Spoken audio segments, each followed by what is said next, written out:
ठीक आहे. आज आपल्यासमोर एक महत्त्वाचा विषय मी घेऊन येत आहे. अनेक विषय आम्ही विधानभवनात मांडत असतो. लोकप्रतिनिधी म्हणून आम्ही स्थानिक स्वराज्य संस्थांना पत्र लिहित असतो.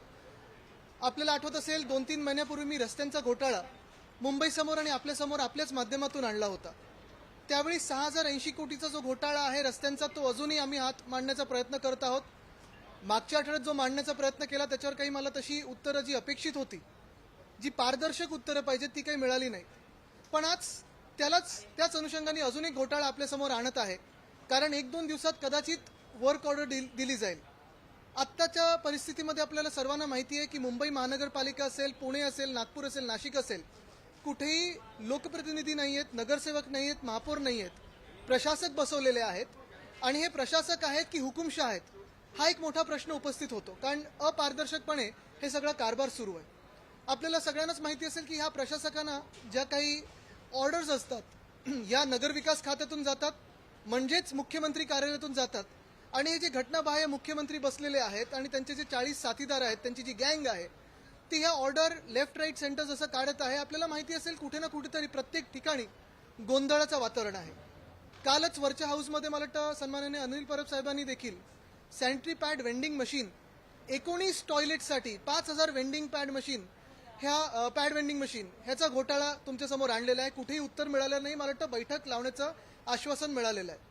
तसंच लोकप्रतिनिधी म्हणून मागच्या महिन्यात मला वाटतं 31/1/2023 म्हणजे जानेवारीच्या शेवटच्या दिवशी सन्माननीय सदस्य मिहीर कोटेचा साहेबांनी मुंबई महानगरपालिकेला एक महत्त्वाचं पत्र लिहिलेलं.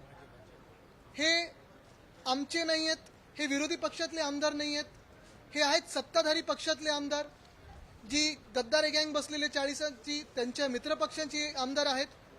आणि मुळात त्यांनी जो प्रश्न उपस्थित केलेला त्यांच्याशी मी पूर्णपणे सहमत आहे.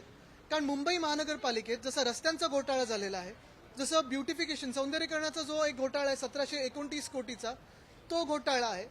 काल परवाकडे जो वरच्या हाऊसमध्ये सॅनिटरी पॅड वेंडिंग मशीनचा घोटाळा काढला, तसाच हा एक महत्त्वाचा घोटाळा म्हणजे 263 कोटीचा हा घोटाळा आहे. तो म्हणजे स्ट्रीट फर्निचरचा घोटाळा नक्की काय आहे तो सोप्या भाषेत सांगतो. कारण आपल्याला बजेट काय सोप्या भाषेत जसं समजवलं जातं तसं स्ट्रीट फर्निचरचा घोटाळा सोप्या भाषेत आपल्याला सांगतो.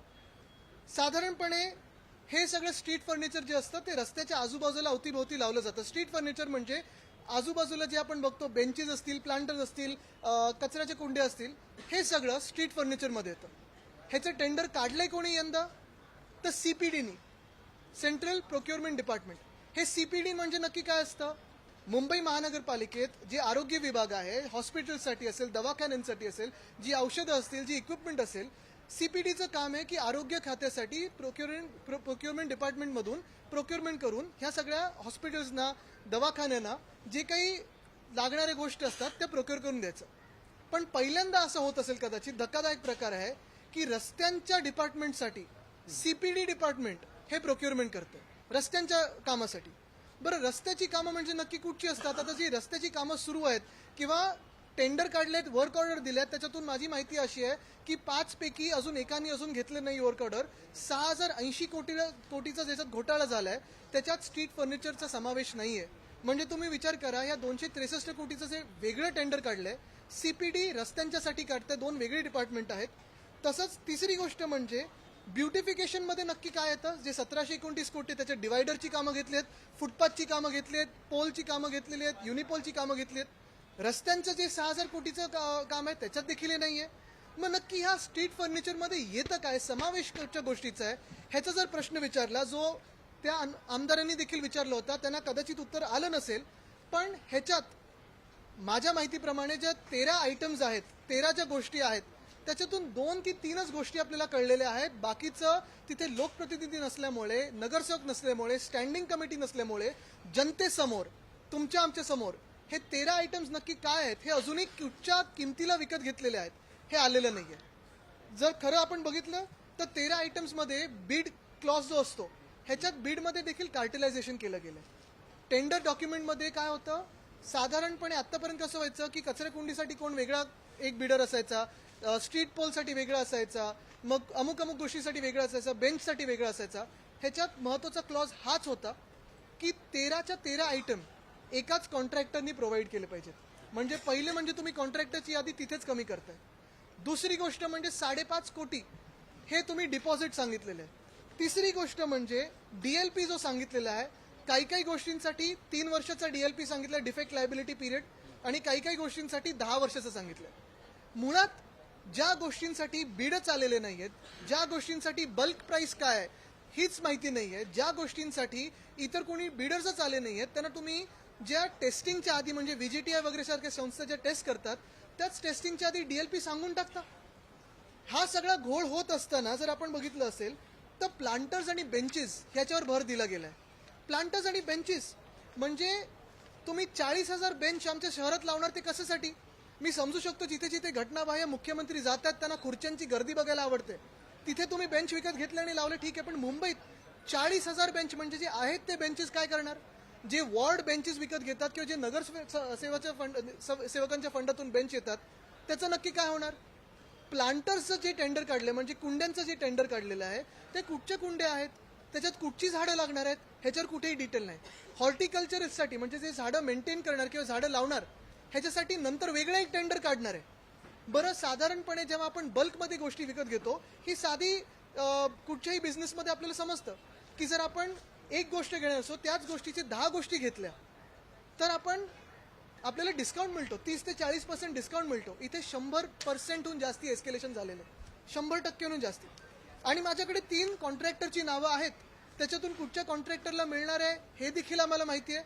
पण मी जसं रस्त्यांच्या वेळी केलेलं तसं कॉन्ट्रॅक्टरची नावं बोलणार नाही, कारण कॉन्ट्रॅक्टरच्या गडबडीत आम्ही कधी पडत नाही. ते आमचं काम नाही. आमचं काम आहे मुंबईकरांचा पैसा वाचवणं आणि मुंबई महानगरपालिकेत प्रशासन कसं चाललंय, कसं काम करतंय ह्याच्यावर लक्ष ठेवणं, अंकुश ठेवणं. एवढे वर्ष आम्ही जे बीएमसी 1997 मध्ये 600 कोटीच्या डेफिसिटमध्ये होती, पैसा जपून नीट वापरून आम्ही 90,000 कोटीच्या ठेवी केलेल्या आहेत आणि प्रत्येक पैसा हा आपल्याला कळतो की कुठे जातोय, कुठच्या प्रोजेक्टसाठी वापरला जातोय. पण हे सगळं होत असताना जसं मी सांगितलं की पहिला रस्त्याचा घोटाळा त्याच्यावर उत्तर नाहीये, नंतर ब्युटिफिकेशनचा जो घोटाळा आहे, जो नगरसेवकांचा हक्काचा पैसा आहे तो वळवला कसा त्याच्यावर उत्तर नाहीये. काल सॅनिटरी पॅड वेंडिंग मशीनचा घोटाळा काढलाय त्याच्यावर उत्तर नाहीये, आणि आज ब्युटिफिकेशनचा घोटाळा आम्ही काढलेला. बरं, मी नाही तर हे आहे सन्माननीय सदस्य भाजपचे जे आमदार आहेत त्यांचं पत्र आहे, हे पब्लिक डोमेनमध्ये पत्र आहे. ह्याच्यात जे प्रश्न विचारलेले आहेत त्यांना थातूरमातूर उत्तरं मिळालेली आहेत, पण अजूनही मुख्यमंत्री किंवा नगरविकास खातं ह्याच्यावर कुठेही उत्तर द्यायला पुढे येत नाहीयेत. मुंबई महानगरपालिका कुठेही पुढे येत नाहीये. आणि म्हणून आज मी सांगतोय की हे सगळे विषय आम्ही घेऊन कदाचित कोर्टात जाऊ, चौकशी लावण्याचा प्रयत्न करू, पण आमचं जे लवकर सरकार बसणार आहे ते बसल्यानंतर हे सगळ्याच्या सगळ्या गोष्टींवर चौकशी होईल आणि जे गुन्हेगार असतील त्यांना आम्ही जेलमध्ये पाठवल्याशिवाय राहणार नाही.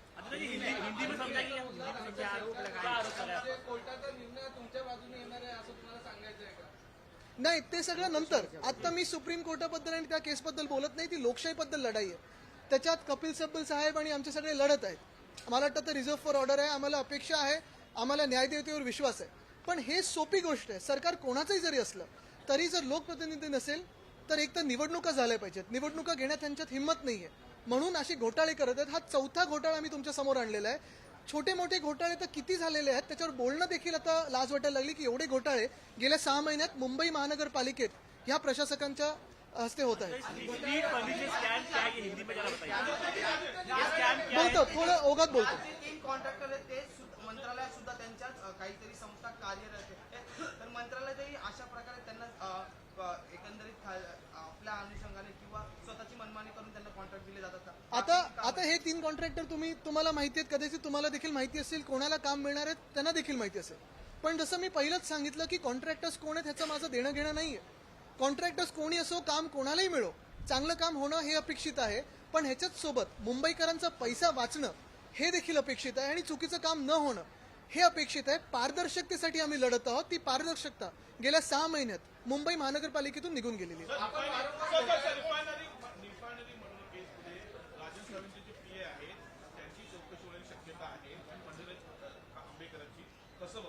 नाही, चौकशी शक्यता वगैरे तर ठीक आहे, ते आम्ही नंतर बोलूच, पण ती केस महत्वाची आहे. कारण तिथे जर कोणी विरोध केला असेल, आणि आम्ही सतत बोलतोय की लोकशाही ही मारली जाते, पत्रकारांना देखील धोका झालेला या देशामध्ये, आणि लोकशाहीबद्दल कोणी काही बोलायला गेलं तर त्यांना नोटिसा मारल्या जातात. तर हा विषय झालेलाच आहे, पण हा देखील आजचा विषय महत्वाचा आहे. आम्ही हाऊसमध्ये पण घेऊच, पण जसं मी सांगितलं की ह्या विषयावर मुख्यमंत्र्यांचं उत्तर अपेक्षित आहे. सरकारने परिषदेमध्ये मान्य केलेलं आहे की ही जी हत्या झाली ती घडवून आणल्याचा कट होता हे सरकारने मान्य केलं परिषदेमध्ये. नाही ते आता बोलूच ना आपण. मात्र आणि मंत्री देखील जे वक्तव्य करताय या विरोधात कुठेही विरोधी पक्ष असा आक्रमक दिसत नाही किंवा राजीनाम्याची देखील मागणी नाही केली आहे. आपण पाहतो तर वारंवार या जे बाद होणार आहेत त्याच्याबद्दल राजीनामे मागून तो उपयोग नाही. बाद तर होणारच आहेत, पण विरोधी पक्षासोबत आणि आक्रमक म्हणजे नक्की काय पाहिजे आपल्याला? रस्त्यावर आंदोलनं पाहिजेत की हाऊसमध्ये गदारोळ पाहिजे? ही गोष्ट झाली. आपण देखील हे विषय घेत आहात सतत, आपल्याला तरी उत्तरं मिळत आहेत का? आणि तिसरी गोष्ट म्हणजे आक्रमक असो किंवा मावळ असो, बाहेर विचारो किंवा आत विचारो, हे लोकांची काम आहेत, लोकांचा पैसा आहे. हा काही त्यांच्या खिशातला पैसा नाही, हा खिशात जाणारा पैसा आहे. तो रोखण्याचं जर आम्ही काम करत असू तर महत्वाचा मुद्दा हाच राहतो की कुठेतरी लाज ठेवून ह्या सरकारने उत्तर देणं आणि बीएमसीच्या जे प्रशासक आहेत त्यांनी उत्तर देणं गरजेचे आहे.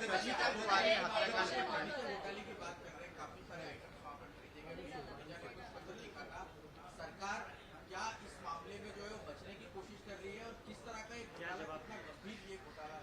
ये अगर आप देखें तो पिछले 3-6 महीनों में हमने काफी सारे घोटाले जो है मुंबई महानगर पालिका के वो आपके सामने लाए हैं, आपके माध्यम से जनता के सामने लाए हैं.